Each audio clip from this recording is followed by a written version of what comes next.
helping to.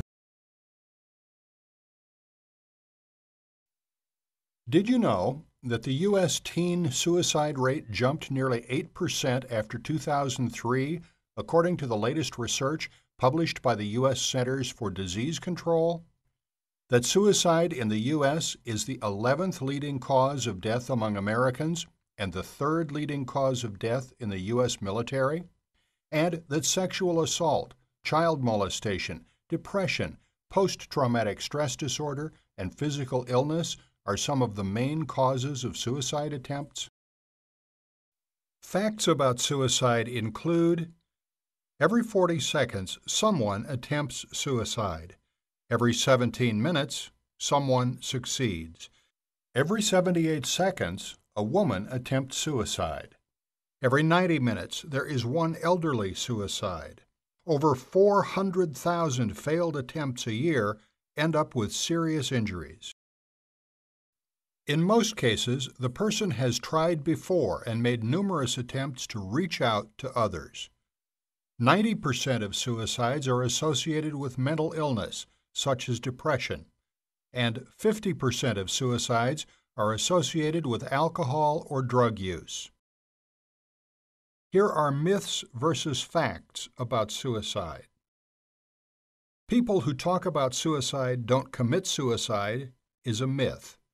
The fact is that approximately 80% of those who attempt or commit suicide give many clues and warnings of their intentions. Suicidal people are fully intent on dying is a myth.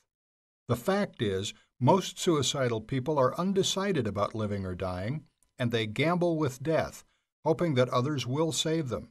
They do not want death, they want the pain to stop. Once a person is suicidal, he is suicidal forever is a myth. The fact is that individuals are suicidal only for a limited period of time. Suicide is inherited or runs in the family is a myth. The fact is, suicide does not run in families. However, individuals who have experienced a suicide within the family or of a close friend might be at greater risk. Signs of suicidal thinking include talk of self-destructive behavior. Maybe I should just jump from that roof, or my family would be better off without me. Sudden interest in firearms or poisons. Writing poetry about death or listening to music about suicide. If on medication, there may be conspicuous overuse that could be lethal.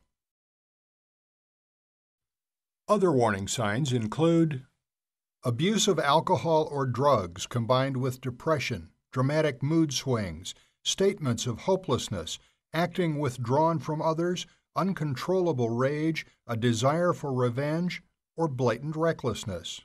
Feeling trapped and having a high level of cynicism toward others or the employer. What are people contemplating suicide feeling?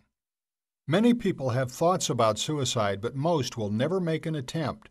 Those that do may focus on problems such as unstoppable pain and thinking there is no way out. They may be unable to sleep, eat, or work. They may have profound depression and the inability to make sadness go away. They don't see themselves as worthwhile or are unable to get the attention of someone they value. Who's at risk?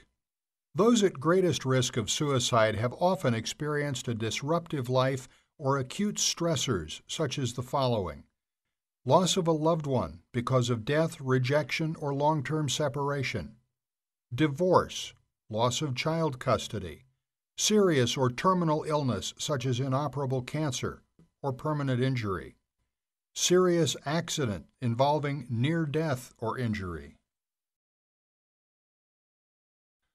violence, rape, assault, or kidnapping, verbal, emotional, or sexual abuse, a chronic illness that has become overburdensome and difficult to manage, feeling that things will never get better, alcohol or drug abuse, or ongoing bullying or emotional torment by another person. To prevent suicide, learn the warning signs. Get involved. Ask if he or she is thinking about suicide. Be direct. Talk openly and freely about suicide. Don't dare him or her to do it. Don't ask why. Offer empathy, not sympathy. Don't be sworn to secrecy. Seek help. And be willing to listen and allow the person to express his or her own feelings. Do's and don'ts include: do take suicidal comments seriously. Do respond to suicidal statements by inquiring as to what the person means, his or her intentions, to gain clarification. Don't act shocked or panicked.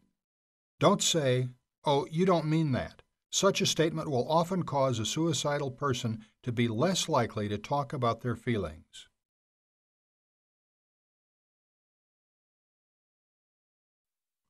Do ask what means of killing oneself are being considered.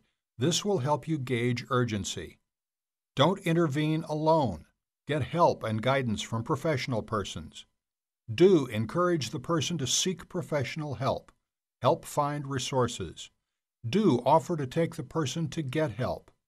And do get rid of any lethal means of committing suicide: guns, poison, and so forth. Don't wait. Act. When a person makes a decision to commit suicide, they may suddenly become calm because they have a solution to their problems. Do not ignore this state of calm or apparent wellness. If you think a friend or loved one is planning suicide, ask, and don't let your fear of the answer inhibit you from asking. Most people considering suicide will talk about it.